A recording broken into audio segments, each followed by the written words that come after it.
Parmi les peuples Mursi et Suri, qui habitent la vallée du Bas-Omo dans le sud-ouest de l'Éthiopie, existe l'une des pratiques de modification corporelle les plus caractéristiques et les plus fascinantes au monde, le port de disques labiaux.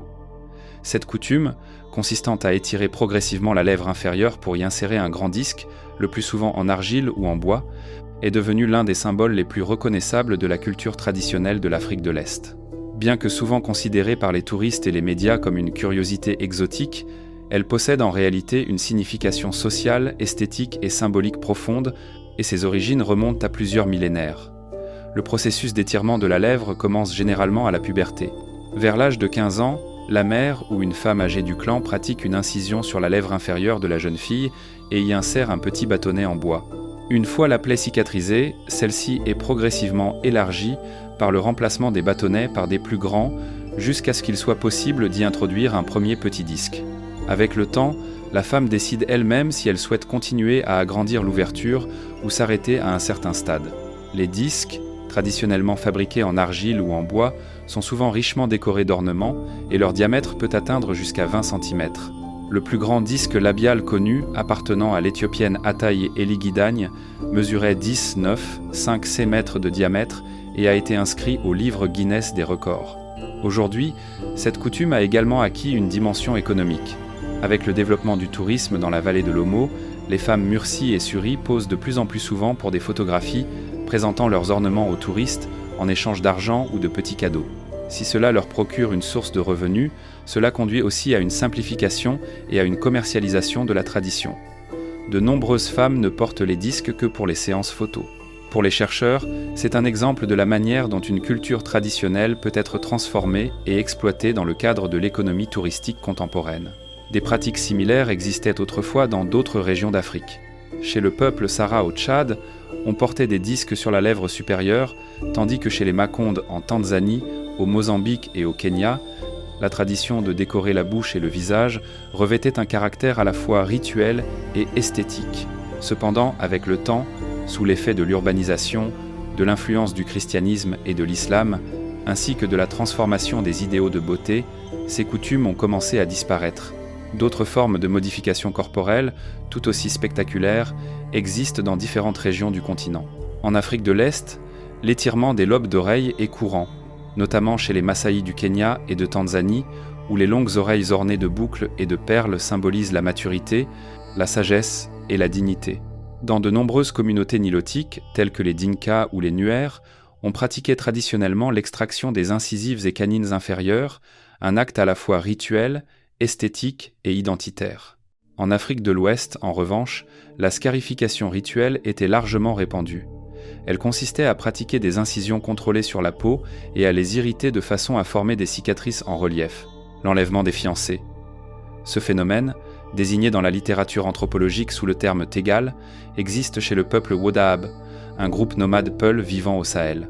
Bien qu'il puisse, à première vue, sembler être un acte violent, le Tegal est en réalité une forme de fuite amoureuse, un déplacement réfléchi, souvent coordonné, d'une femme, généralement avec son consentement, d'un campement ou d'une communauté vers une autre. Dans la culture Wodahab, cet acte n'est pas perçu comme un enlèvement forcé, mais comme un moyen socialement reconnu de changer de partenaire matrimonial. La structure matrimoniale des Wodahab comporte deux étapes principales. D'abord, le mariage arrangé par les familles, souvent entre cousins du même clan patrilinéaire, qui renforce les liens de parenté et assure la transmission du patrimoine. Ensuite, peut survenir le Tegal, la fuite volontaire, permettant aux individus de faire un choix conscient d'un nouveau partenaire, indépendamment des arrangements familiaux antérieurs. Sous cet angle, le Tegal complète, sans remplacer, les unions organisées par les familles. Le contexte le plus spectaculaire dans lequel se produit un Tegal est le festival annuel du Gerewol, un rituel de séduction et de choix de partenaires qui se tient à la fin de la saison des pluies. Pendant le Gerewol, les hommes Wodahab se peignent le visage, se parant de plumes d'autruche, de perles et de paillettes, afin de mettre en valeur, lors de la danse yak, les qualités considérées comme les plus belles dans leur système esthétique, la taille, le teint clair, les yeux brillants et les dents éclatantes. Les femmes, en observant ces démonstrations, peuvent manifester leur intérêt, leur flirt ou leur approbation. Lorsque les émotions montent, le couple peut quitter le camp commun sous le couvert de la nuit, ce que les observateurs extérieurs peuvent interpréter comme un rapt d'épouse ou un enlèvement de fiancés. Pour les Wodahab, toutefois, le tegal demeure un acte de partenariat, à condition que les familles acceptent la nouvelle union. Le Gerewol dure plusieurs jours et combine des éléments de foire, de réunions claniques, de cérémonies religieuses et de concours, l'un de ses lieux les plus célèbres étant la région d'Ingal, dans le nord-ouest du Niger. Selon une règle non écrite du tegal, si la femme a des enfants issus d'un mariage précédent, elle les laisse dans le camp du père, les enfants restent sous la garde de l'ancien conjoint, ce qui garantit leur place au sein du lignage paternel, même si la mère entre dans une nouvelle relation. Bien que le tegal ne suscite pas de forte réprobation sociale, il est dans de nombreux cas accepté comme une manière légitime de changer de partenaire, il coexiste avec des normes culturelles de retenue et de patience dans les tels. Toute relation interpersonnelle, les démonstrations publiques d'affection entre époux sont traditionnellement limitées. Les hommes peuvent contracter plusieurs mariages, mais le fait qu'une femme puisse initier elle-même un tegal distingue le système matrimonial des Wodahabés de nombreux modèles patriarcaux. Les têtes de Lydenburg. Ce sont 7 sculptures creuses en terre cuite, découvertes près de la ville de Lydenburg, dans la province du Mpumalanga, en Afrique du Sud. Elles sont considérées comme parmi les plus anciennes œuvres figuratives de l'âge du fer connues au sud de l'équateur. La datation au carbone 14 du charbon trouvé à proximité indique qu'elles ont été réalisées vers le 5e siècle de notre ère. Les circonstances de leur découverte, leurs caractéristiques physiques uniques et leurs fonctions incertaines ont fait de ces objets l'un des artefacts les plus importants et les plus énigmatiques dans l'étude des premières communautés agricoles et de la vie rituelle en Afrique australe. Elles ont été découvertes par hasard par un jeune garçon local, Karl Ludwig von Besing, qui, dans les années 1950, est tombé sur des fragments de sculptures en argile sur un versant érodé. Quelques années plus tard, entre 1962 et 1964, alors qu'il était adolescent, il est retourné sur les lieux et a recueilli d'autres fragments. Ces morceaux ont ensuite été envoyés à des spécialistes de l'Université du Cap, où ils ont été reconstitués sous la forme de 7 têtes, 2 grandes et 5 plus petites. C'est ainsi qu'est né l'ensemble connu aujourd'hui sous le nom de têtes de Lydenburg. L'histoire de leur reconstitution constitue un élément important de la recherche scientifique, car les objets ne se sont conservés que sous forme de fragments assemblés à nouveau. L'ensemble complet se trouve actuellement dans les collections des Isiko Museums of South Africa, tandis que des copies fidèles sont exposées au musée de Lydenburg. Les têtes originales ont également participé à des expositions internationales, notamment à la prestigieuse exposition South Africa, The Art of a Nation, au British Museum entre 2006 et 2010 à 7.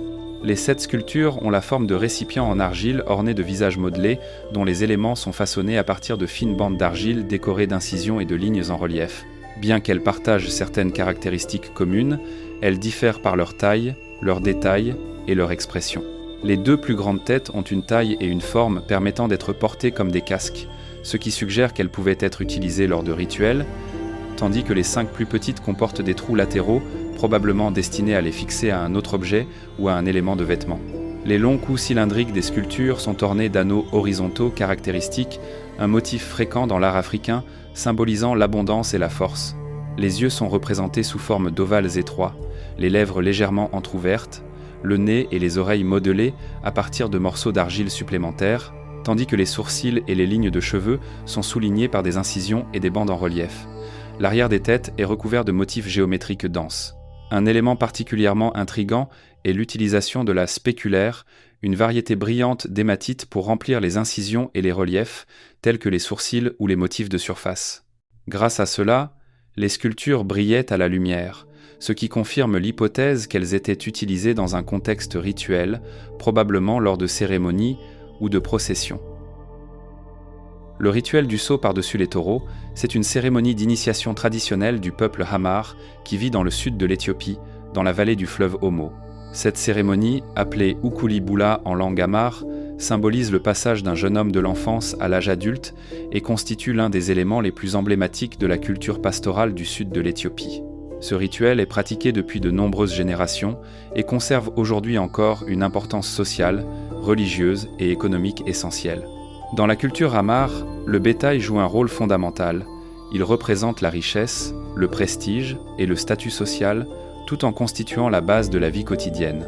C'est pourquoi le rituel du saut par-dessus les taureaux marque le moment où le jeune homme obtient le droit de posséder du bétail, de se marier et de participer aux décisions communautaires.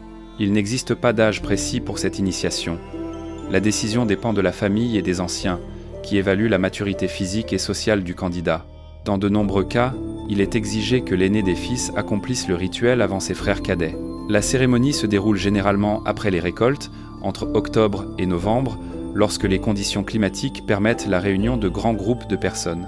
Les préparatifs durent plusieurs jours et comprennent des activités à la fois symboliques et sociales. Les familles brassent une bière traditionnelle à base de sorgho, les femmes décorent leur corps de peinture, de perles et de bijoux métalliques, tandis que les hommes ayant déjà accompli le rituel, appelé masa, se préparent à jouer le rôle d'aide et de guide du jeune initié. Dans les jours précédant la cérémonie principale, se tiennent des danses et des chants, durant lesquels les femmes, souvent parentes de l'initié, se soumettent volontairement à des flagellations rituelles avec de fines baguettes. Les cicatrices ainsi produites sont considérées comme un symbole de courage, de loyauté et de solidarité envers le jeune homme, qui grâce à leur soutien atteindra la maturité. Cependant, cette coutume suscite de nombreuses controverses, tant parmi les Amars eux-mêmes qu'aux yeux des observateurs extérieurs. Ces dernières années, la communauté débat de la possibilité de limiter ou même d'abandonner complètement la flagellation, tout en conservant la partie essentielle du rituel. Le jour de la cérémonie proprement dite, une rangée de 7 à 10 taureaux castrés est disposée sur un terrain spécialement préparé. Cracher comme salut, c'est un geste rituel profondément enraciné dans la culture du peuple Masaï, qui habite les régions du Kenya et du nord de la Tanzanie, servant à exprimer le respect, la bénédiction et la dépendance sociale. Dans la société Masaï, les salutations se déroulent généralement de manière formelle et prolongée. Dans ce contexte, cracher n'est pas un réflexe grossier, mais un acte symbolique de grande importance culturelle. Selon les sources, les anciens Masaï, lorsqu'ils rencontrent des plus jeunes ou des personnes qu'ils n'ont pas vues depuis longtemps, peuvent mouiller leur main droite avec leur salive, puis la tendre pour une poignée de main. Ce geste est considéré comme une forme de bénédiction et une marque d'accueil chaleureux. Dans les endroits où les anciennes coutumes se sont conservées, les descriptions indiquent même que le fait de cracher légèrement dans la main de l'autre pouvait être utilisé comme un complément au salut, un signe que la relation sociale et les intentions sont bonnes. Dans la littérature touristique et culturelle, le geste est souvent décrit comme « cracher dans la main avant la poignée » ou comme un geste qui scelle la cordialité entre les interlocuteurs. L'usage rituel du crachat dépasse les simples salutations. Dans de nombreux récits culturels masaïs, il est dit que cracher peut aussi être pratiqué envers les nouveau-nés, les parents, notamment les plus âgés, peuvent cracher sur la tête ou légèrement sur le front du bébé pour lui transmettre des vœux de prospérité et le protéger des mauvais esprits. Selon certains récits, au lieu de louer l'enfant par des mots, ce qui, selon les croyances, pourrait attirer une énergie négative, les parents accomplissent ce geste symbolique afin de ne pas nuire à son destin.